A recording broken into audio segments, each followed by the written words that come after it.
Hello friends, నేను Soujanya. Welcome to my channel grow plans. మనకి ఇంట్లో మొక్కలు పెంచుకోవడం అనేది చాలా ఇంట్రెస్టింగ్గా ఎక్సైటింగ్గా ఉంటుంది కదండి. అది మనము సాయిల్లో ఉండొచ్చు, లేకపోతే ఇలా వాటర్లో కూడా ఉండొచ్చు. వాటర్లో అయితే లక్కీ బ్యాంబూ, మనీ ప్లాంట్ ఇలాంటి ప్లాంట్స్ అయితే మనం చాలామంది ఇళ్లలో చూస్తూనే ఉంటాము. సో ఇలా మొక్కలు పెంచుకునేటప్పుడు చాలామందికి వచ్చే క్వశ్చన్ ఏంటి అంటే, ఇంట్లో మొక్కలు ఉంటే దోమల బెడద ఉంటుందా అనేది.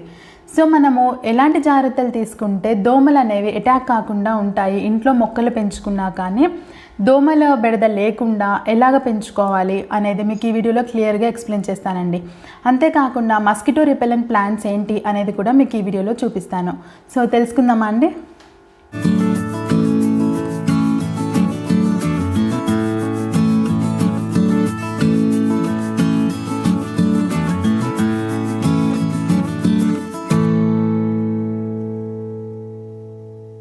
ముందు అసలు మనం దోమలకి ఎలాంటి కైండ్ ఆఫ్ ఎన్విరాన్మెంట్ని ఇష్టపడతాయి అండ్ వాటి లైఫ్ సైకిల్ ఏంటి అనేది చూద్దామండి.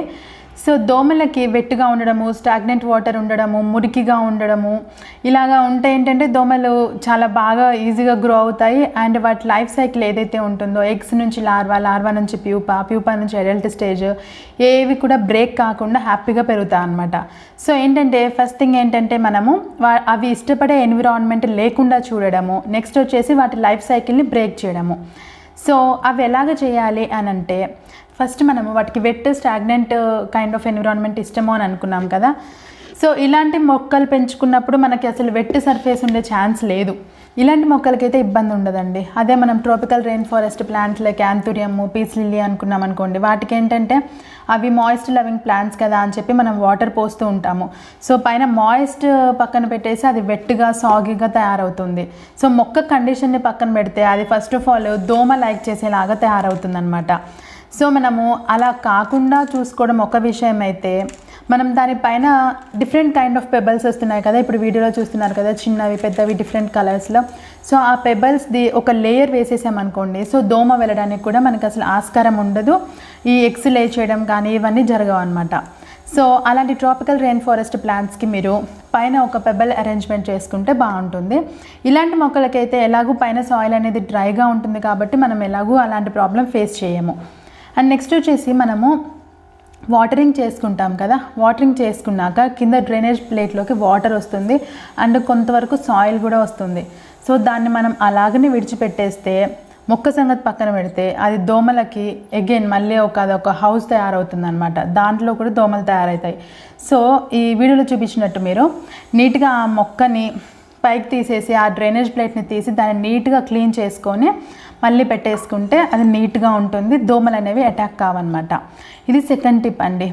అండ్ నెక్స్ట్ వచ్చేసి వాటర్లో పెట్టుకున్నప్పుడు మనం మొక్కల్ని ఎలాగ చేయాలి అని అంటే, ఇప్పుడు ఇందాక నేను డిఫరెంట్ లైఫ్ సైకిల్స్ చెప్పాను కదండి, మన ఎగ్, ప్యూపా, లార్వా దశ. సో ఇవన్నీ వాటి కండిషన్ని బట్టి 2 to 4 days వరకు అవి ఒక దశ నుంచి ఇంకో దశకు వెళ్తూ ఉంటాయి.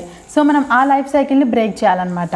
సో ఇలాగ వాటర్, ఇవి స్టాగ్నెంట్ వాటర్ కిందనే చెప్పుకోవచ్చు కదా. సో మనం దీన్ని ఏంటంటే ఎవ్రీ 3 to 4 daysకి, మినిమం 4 daysకి మీరు వాటర్ చేంజ్ చేస్తూ ఉంటే దోమలు అనేవి అటాక్ కావు. నేనైతే డెఫినెట్గా 3 to 4 daysకి వాటర్ చేంజ్ చేస్తానండి. నా దగ్గర చాలా ఉన్నాయి మొక్కలు వాటర్లో. సో వాటన్నిటిని కూడా నేను తప్పనిసరిగా 3 to 4 daysకి వాటర్ చేంజ్ చేస్తాను. సో ఈ కేర్ మీరు కూడా తీసుకోవాలండి.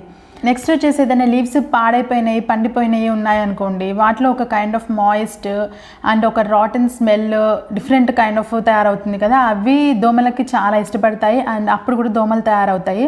సో ఏదైనా లీవ్స్ పండిపోయింది, పాడైపోయింది అంటే ఇమ్మీడియట్గా దాన్ని రిమూవ్ చేసి దూరంగా పడేయండి, లేదంటే కంపోస్ట్లో వేసుకోండి. ఇప్పుడు మనం ఇండోర్ ప్లాంట్స్ పెట్టుకున్నా కూడా దోమలు అనేవి అటాక్ కాకుండా ఎలా జాగ్రత్త పడాలి అనేది చూసాం కదా. So next mosquito repellent plants ఏంటి అనేది చూద్దామండి.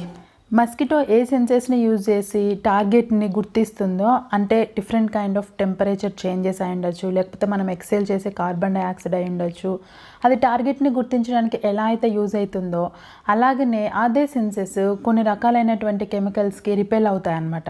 సో ఆ పర్టికులర్ కెమికల్స్ ఉండే ప్లాంట్స్ ఏవి అని అంటే, ఫస్ట్ మనం చెప్పుకునేది మనకి చాలా ఈజీగా దొరికేది ఏంటంటే బంతిపూలు అండి. దీనికి ఏంటంటే మ్యారీగోల్డ్ అంటారు కదా ఇంగ్లీష్లో. సో ఈ బంతి పూలల్లో ఉండే పైరథ్రమ్ అనే కెమికల్ మస్కిటోస్ని రిపెల్ చేస్తుందన్నమాట. అలానే సేమ్ కెమికల్ మనకి చామంతి, క్రిసాంతమంలో కూడా ఉంటుంది. సో అది కూడా మస్కిటో రిపెలెంట్ ప్లాంటే.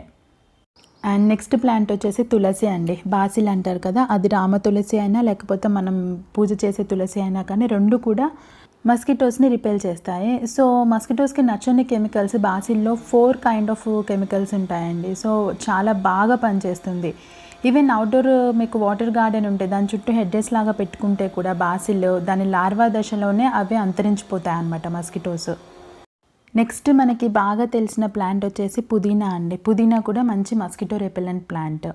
అండ్ నెక్స్ట్ వచ్చేసి లెమన్ గ్రాస్, ఇంకా రోస్మెరీ ప్లాంట్ కూడా. సో ఇవన్నీ నర్సరీస్లో ఈజీగా దొరుకుతున్నాయండి. వీటిని మనం వంటలలో కూడా వాడుకోవచ్చు.